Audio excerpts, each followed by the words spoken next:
Hello అండి, నమస్తే. Welcome back our channel Suji kitchen recipes. ఈరోజు ఇన్స్టెంట్గా ఒక హెల్తీ బ్రేక్ఫాస్ట్ రెసిపీ సాఫ్ట్ దోశలు, ఇందులోకి కాంబినేషన్గా పల్లి చట్నీ చేసి చూపించబోతున్నాను.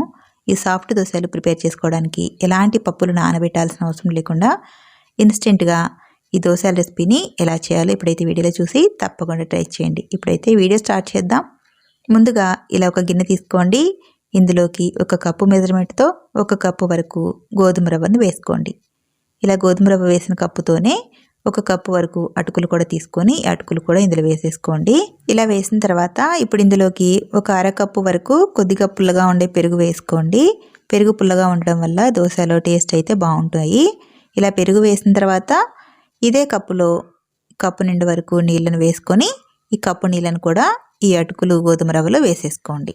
ఈ రవ్వ నానటానికి ఒక కప్పు నీళ్లు కరెక్ట్గా సరిపోతాయండి. అరకప్పు పెరుగు కూడా వేసాం కదా.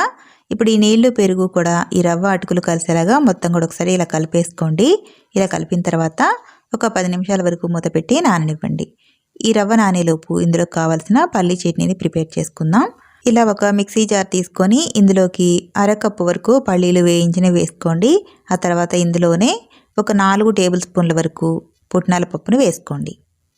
ఇప్పుడు ఇందులోకి ఒక 3 పచ్చిమిర్చిల్ని ఇలా చిన్న ముక్కలుగా కట్ చేసి వేసేసుకొని ఇందులోనే ఒక అర ఇంచు వరకు అల్లం ముక్క, అర ముక్క వరకు ఉల్లిపాయ వేసుకొని ఒక అర స్పూను జీలకర్ర వేసుకోండి. ఆ తర్వాత ఒక 3 వెల్లుల్లి రెబ్బలు కూడా వేసుకొని దీంట్లోనే రుచికి సరిపడా ఉప్పు వేసుకోండి.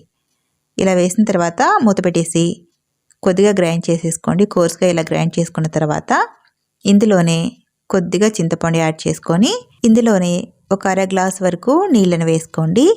ఇలా కొద్దిగా నీళ్ళు వేస్తూ చట్నీ మనకి కావలసిన కన్సిస్టెన్సీలో గ్రైండ్ చేసేసుకోవాలి.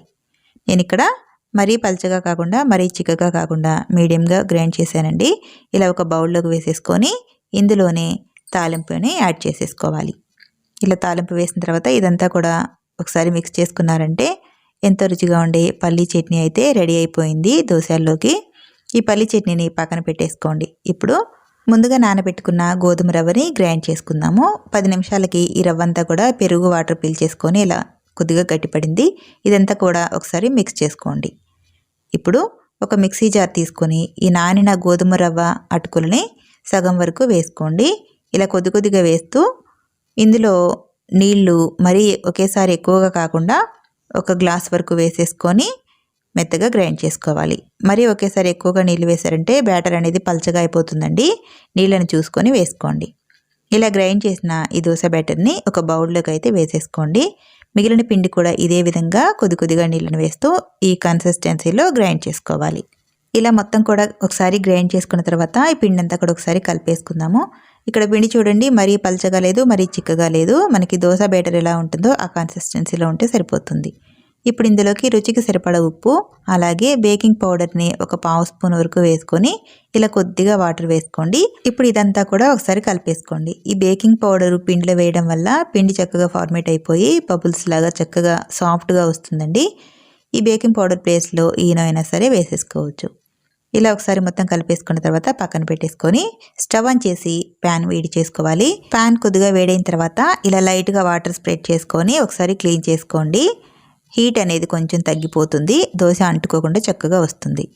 ఇలా క్లీన్ చేసిన తర్వాత ఇందులో 1.5 గంట వరకు పిండిని వేసుకొని లైట్గా స్ప్రెడ్ చేసుకోండి. మరీ పల్చగా స్ప్రెడ్ చేయకుండా కొంచెం మందంగానే చేసేసుకోవాలి. దోశ వచ్చేసి చూడండి, ఈ మాత్రం మందం ఉంటే సరిపోతుంది. దోశలు అయితే చక్కగా వచ్చేస్తాయి. చూడండి, బబుల్స్ అన్నీ కూడా చక్కగా వచ్చాయి కదా. పిండి అనేది చక్కగా ఉడుకుతుందండి.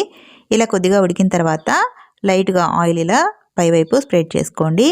ఇలా ఆయిల్ వేసిన తర్వాత రెండో వైపు టర్న్ చేసి చక్కగా ఫ్రై చేసుకోవాలి. ముందుగా ఇలా అంచులన్నీ కూడా ఓపెన్ చేసేసుకొని రెండో వైపు ఇలా చిన్నగా టర్న్ చేసుకోండి. అంటుకోకుండా చక్కగా వచ్చేస్తుంది. ఇలా రెండో వైపు కూడా ఒక 2 నిమిషాలు ఫ్రై అయిన తర్వాత ఇలా ఫోల్డింగ్ చేసేసుకోండి. చూడండి, రెండు వైపులా కూడా మంచి కలర్తో ఫ్రై అయిపోయింది. ఇదే విధంగా మిగిలిన పిండి కూడా ప్రిపేర్ చేసుకున్నారంటే ఎంతో టేస్టీగా ఇన్స్టెంట్గా ప్రిపేర్ చేసుకునే సాఫ్ట్ దోశలు అయితే రెడీ అయిపోతాయండి. దోశలు చూడడానికి చాలా కలర్ఫుల్గా ఉన్నాయి కదా, చాలా సాఫ్ట్గా ఉంటాయండి. టేస్ట్ కూడా అంతే బాగుంటాయి. గోధుమ రవ్వతో హెల్దీ బ్రేక్ఫాస్ట్ రెసిపీ సాఫ్ట్ దోశలు, ఇందులోకి కాంబినేషన్గా పల్లి చట్నీ. ఈ రెండింటి కాంబినేషన్ చాలా చాలా బాగుంటుంది. చూసారా దోశలు అయితే ఎంత సాఫ్ట్గా ఉన్నాయో. ఈ సాఫ్ట్ దోశల కోసం ఎలాంటి పప్పులు నానబెట్టాల్సిన అవసరం లేదండి. ఎలాంటి పిండి లేనప్పుడు గోధుమ రవ్వతో హెల్తీగా ఇలా ఒకసారి ఈ సాఫ్ట్ దోశ రెసిపీని ట్రై చేయండి. ఈ రెసిపీని ట్రై చేసి ఈ దోశ రెసిపీ మీకు ఎలా వచ్చిందో కామెంట్ రూపంలో తెలియచేయండి. మరి హెల్దీ వేలో ఇన్స్టెంట్గా ప్రిపేర్ చేసుకునే ఈ దోశ రెసిపీ మీకు కనుక నచ్చితే ప్లీజ్ ఒక లైక్ చేసి ఈ వీడియోని మరికొంతమందికి షేర్ చేయండి. అలాగే కొత్తగా ఎవరైనా ఆ ఛానల్ని చూసినట్లయితే please subscribe to my YouTube channel. Thank you for watching.